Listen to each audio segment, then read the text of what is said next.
Hello, once again welcome everybody.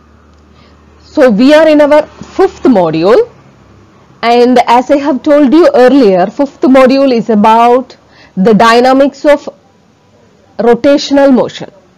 We are studying the kinematics and kinetics of rotational motion. Now in the first part we saw the basics of kinematics. How to relate the kinematics of linear motion with rotational motion. So how to relate the rotational displacement, that is the angular displacement, angular velocity and angular acceleration with respect to time. So this is called kinematics of bodies subjected to rotational motion. So we saw the basic things, the equation of motion for kinematics of rotational motion and two problems. We will continue the remaining of this part in this video. So this is your second video for module 5. So before continuing the problems, before continuing more problems, we will see what is the tangential and normal components of acceleration. See, while studying the curvilinear motion, we saw that the acceleration components can be resolved into tangential and normal components. Now, the tangential component of acceleration will be in the direction of motion, will be with respect to the curve, the tangent of the curve. So, and normal acceleration will act towards the center of the rotation. So, here also, rotational motion also, we have a common point of rotation, and we are studying about kinematics. That means we are studying about the rotation about a fixed axis or about a fixed reference point. So now we will see what is the relationship between the curvilinear and rotational motion for the different components of acceleration. Okay, now see, this is our curve, this is the curve, and this is the motion of the particle. The direction of motion of particle is along this curve, and this O is the center of rotation. Now, if we are extending this curved path, it will form a circle. It will form a perfect circle. That is why we call it as rotational motion. Now, see, along the direction of motion, that is along the curve, tangent to the curve, this is AT, that is the tangential component of acceleration. Then the particle is at this point. Now, the normal component acts perpendicular to the tangential component, and this will act towards the center of rotation. So this is our normal acceleration, normal component of acceleration. So we know how to draw the tangential acceleration and normal acceleration. Now, theta is the angle made by the resultant acceleration with respect to the normal acceleration. I repeat, theta is the angle made by the resultant acceleration with respect to the normal acceleration is taken as theta. Now, we will see the relation. So, consider a particle describing a curvilinear motion or a rotational motion as shown in the figure, and the radius of curvature is taken as r. So, this radius from this point to the center, this distance is taken as r, that is the radius of rotation. Now, the acceleration in the tangential and normal directions are given by. So first of all, we will take the tangential acceleration, that is along the curve, in the direction of motion of the curve, tangential to the curve, and normal acceleration is normal to the curve.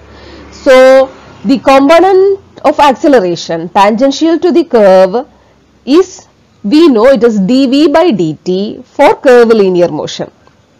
V is the velocity, V is the linear velocity, and for rotational motion it is r into alpha, where r is the radius of curvature and alpha is the angular acceleration. We discussed about this in the previous video in the first class. So the relationship between linear acceleration, that is linear tangential acceleration, and the angular acceleration is at is equal to r alpha. So the alpha, that is the angular acceleration, multiplied by the radius will give you the tangential acceleration. Now what about the normal acceleration?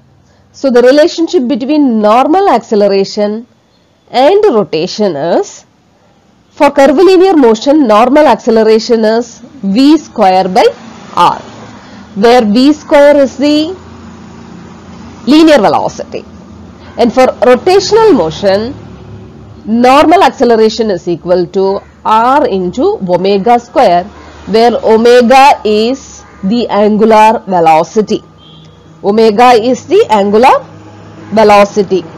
So at is equal to r alpha, and the normal acceleration an is equal to r into omega square. So the resultant acceleration, we know a is equal to square root of the normal acceleration and the tangential acceleration, and theta, that is the angle made by the resultant acceleration with the normal, will be equal to tan inverse of at by an, because theta is taken with respect to an. The reference axis is taken as the axis in relation with an. So theta is equal to, so tan inverse of at by an. Now we will continue our problems. Problem number 3. Two problems we have already seen in the previous class.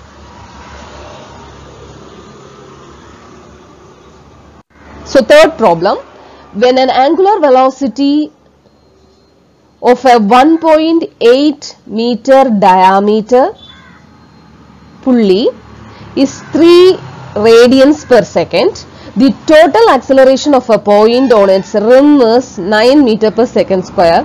Determine the angular acceleration of the pulley at this instant. So this is angular velocity, that means it is a rotational motion. So it will have some rotational motion. So we will have some common point of radius r. Now the angular velocity of a 1.8 meter diameter pulley. So the radius of rotation, diameter is given as 1.8 meter. Therefore radius is 1.8 by 2, we get it as 0.9 meter.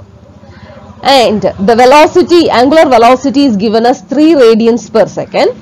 So omega is equal to, omega is taken as 3 radians per second.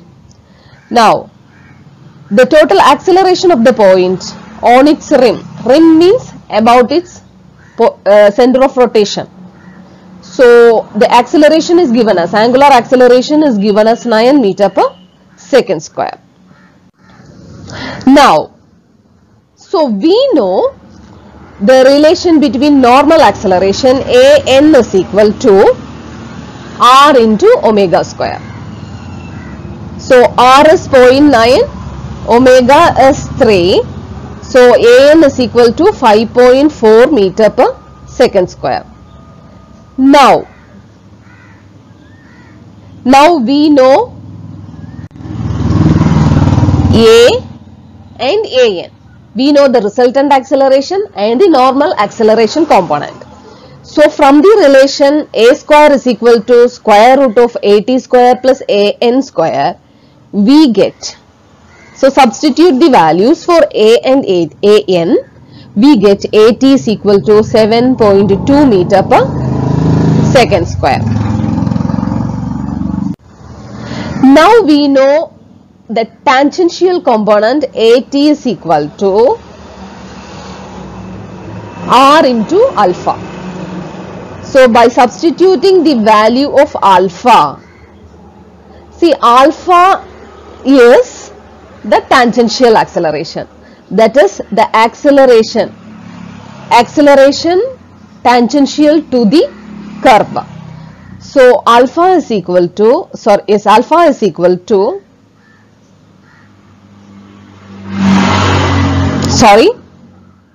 alpha is the angular acceleration. So angular acceleration alpha is equal to AT by R. So AT is equal to 7.2 by 0.9, we get it as 8 radians per second square. So the next problem, the speed of a racing car is increased at a constant rate from 100 km per hour to 120 km per hour over a distance of 180 meter along the curve of 240 meter radius. Determine the magnitude of the total acceleration of the car after it has travelled 120 meter along the curve. So what is given? The speed of the racing car is increased at a constant rate from 100 km per hour to 120 km per hour. So our initial velocity is 100 km per hour and our final velocity is 120 km per hour. So this is given as kilometer per hour. The velocity is given in terms of linear velocity. So we will take the initial velocity as u and the final velocity as v. So initial velocity u equal to 100 km per hour. So we are converting it into meter per second. For converting kilometer to meter, we multiply this by 100, and for converting hour to second, we will divide it by 60 into 60. So we get 27.778 meter per second. Similarly, we will find the final velocity. So final velocity v is equal to 120 km per hour. So converting it into meter per second, we get it as 33.333 meter per second. Now the distance is given as, it is travelling over a distance of 180 meter. So distance S is taken as 180 meter. It is the linear distance, so that we are giving the symbol S. Radius of rotation R, radius is equal to 240 meter. It is given in the problem. Now we want to find the magnitude of total acceleration of the car after it has travelled 120 meter along the curve. After S is equal to 120 meter, what will be the total acceleration? That is what we need to find out. So we have initial velocity, final velocity and distance. So from the relation v square is equal to u square plus 2as, the only unknown is acceleration. So we get A is equal to 0.943 meter per second square. This is the acceleration of curvilinear acceleration, that is along the curve, because u square, the initial velocity, final velocity is taken along the curve. So the acceleration obtained is tangential acceleration, that is the tangential component of acceleration. Now after travelling 120 meter, again we will use v square is equal to u square plus 2as. Here our distance S is taken as 120 meter. Now by taking the distance as 120 meter, our final velocity becomes 31.59 meter per second. So with this final velocity, our acceleration, that is normal acceleration, becomes v square by r, that is 4.158 meter per second. Now our alpha is equal to square root of at square plus an square, 4.2637 meter per second. See, the reason is the normal acceleration, that is, see, when it is traveling like this. So, our initial velocity is given, final velocity v is given for a distance of 180 meter, that is, this curvilinear distance is 180 meter. Now, we are asked to find what will be the acceleration after traveling 120 meters. So, 120 meter will be somewhere, it will be lying here. So, the tangential acceleration remains the same, but the normal acceleration components with respect to the center changes depending upon the distance of the curve. I repeat, the tangential acceleration along the curve remains the same. The normal acceleration differs with respect to the distance along the curve. That is why we are finding the normal acceleration after it has travelled for a distance of 120 meter. Okay, we will go for the next problem. The motion of a disc rotating in a path is defined by theta is equal to theta naught into 1 minus e raised to minus t by 3. So, theta, the angular displacement, is given as a function of time. A function is given where theta is in radians and t is in seconds. Knowing that theta naught is equal to 1.2 radians, that is, initial displacement is 1.2 radians. Determine the angular coordinate, velocity and acceleration of the disk when t is equal to 3 seconds. Now, we know theta is angular displacement. We need to find angular velocity and angular acceleration sum. Now, we know angular velocity is equal to d theta by dt and angular acceleration is equal to d omega by dt, where omega is the angular velocity. So, this is given in the problem, theta is equal to theta naught into 1 minus e raised to minus t by 3. So, we will substitute the value of theta naught is 1.2. Now, differentiating the angular displacement with respect to time, we will get the angular velocity omega. So, omega is equal to d theta by dt. Now, alpha is the differentiation of angular velocity d omega by dt.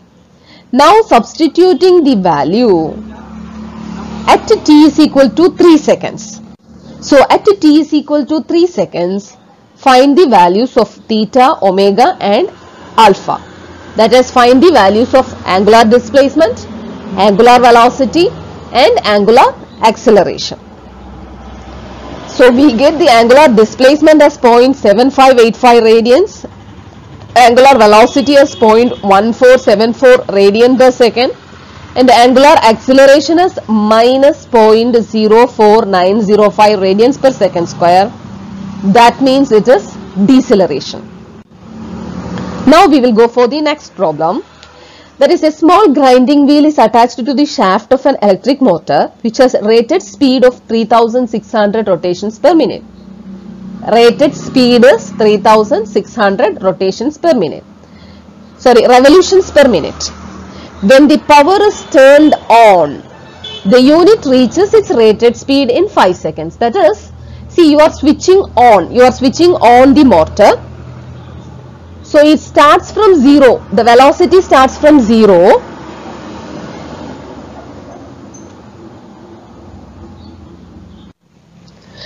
Okay, so your velocity starts from 0 and it reaches its rated speed, that is 3600 rpm after 5 seconds. So, your initial velocity will be 0 and your final velocity, rated velocity v will be equal to 3600 rpm after 5 minutes. Then the power is turned off. Now, you are switching off the power. So, the unit caused to rest in 70 seconds. So, when you are switching off, it slows down, it decelerates and comes to rest after 70 seconds.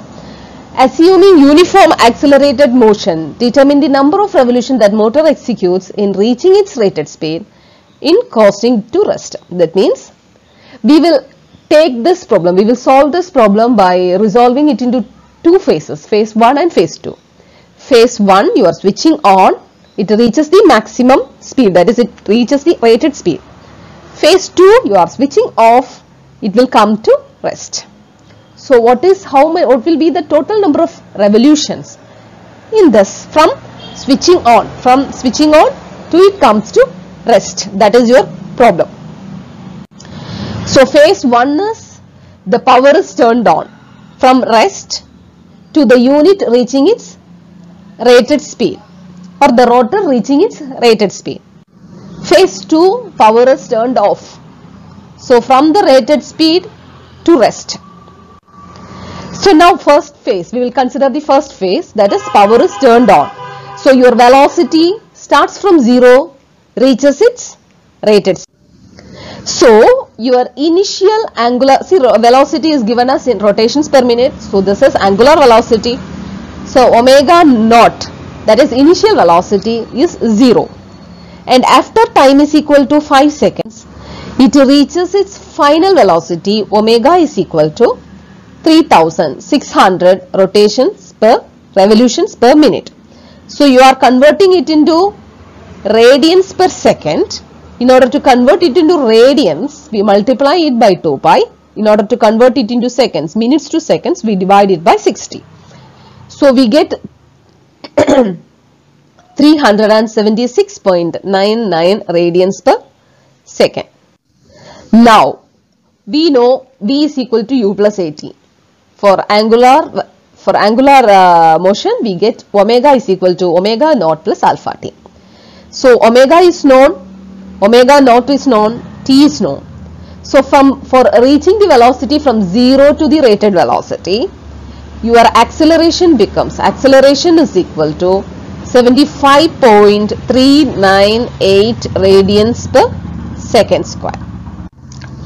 Now using the relation S is equal to ut plus half at square. Here S is replaced by theta, angular displacement, is equal to omega naught t, ut, initial velocity is omega naught t plus half alpha t square.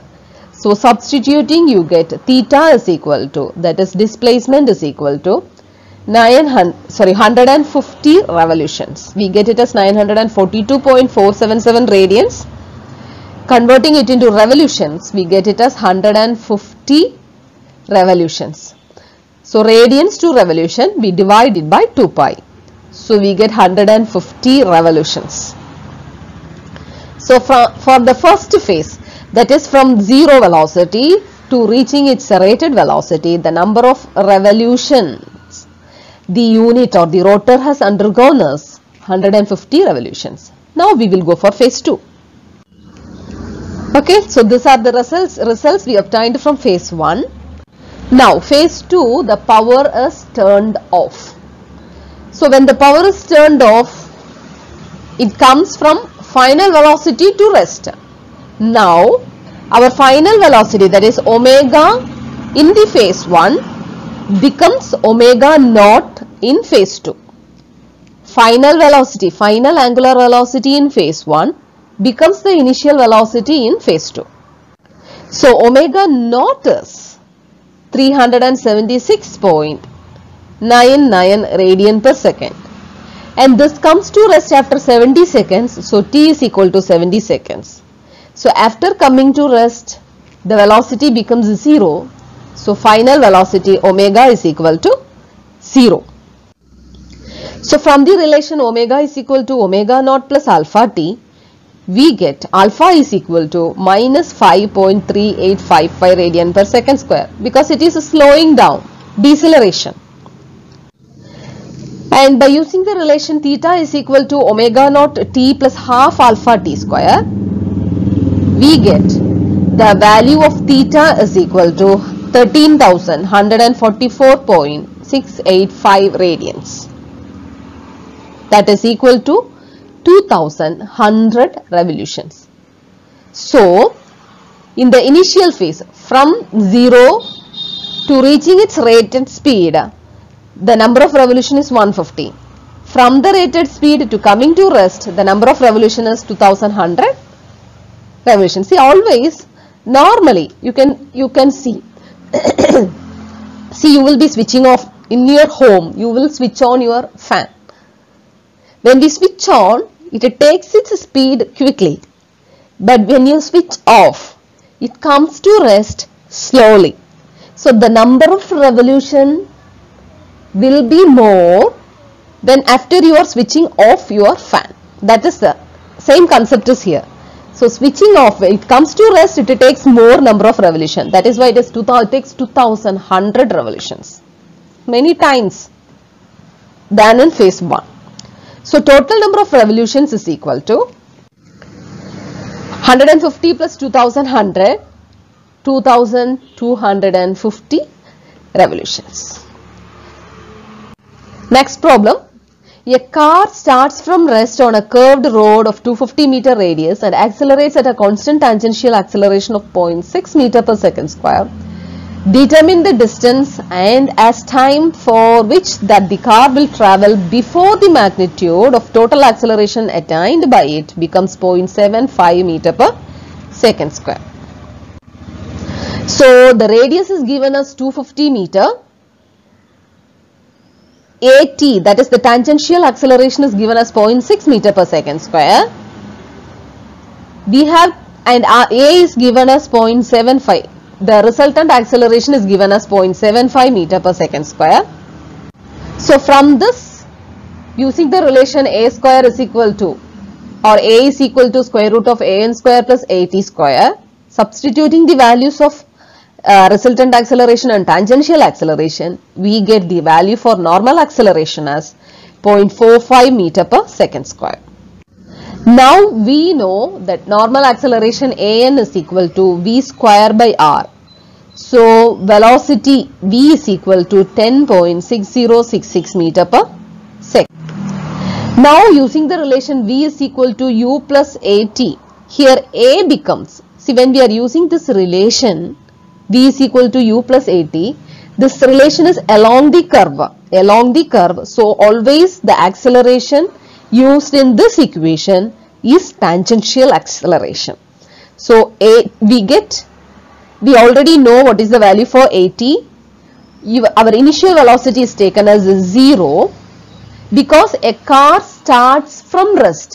The car is starting from rest. So initial velocity is taken as 0.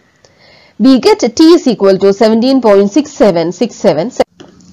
Now using the relation S is equal to UT plus half AT square, we get the distance, linear distance S is equal to 93.749 meter.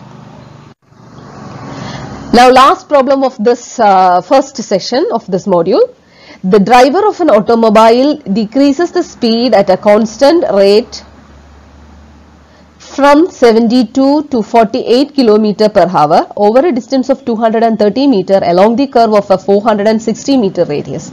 Determine the magnitude of the total acceleration of the automobile after the automobile has travelled 150 meter along the curve. So our initial velocity is given as 72 km per hour. Converting it into meter per second, we get 20 meter per second.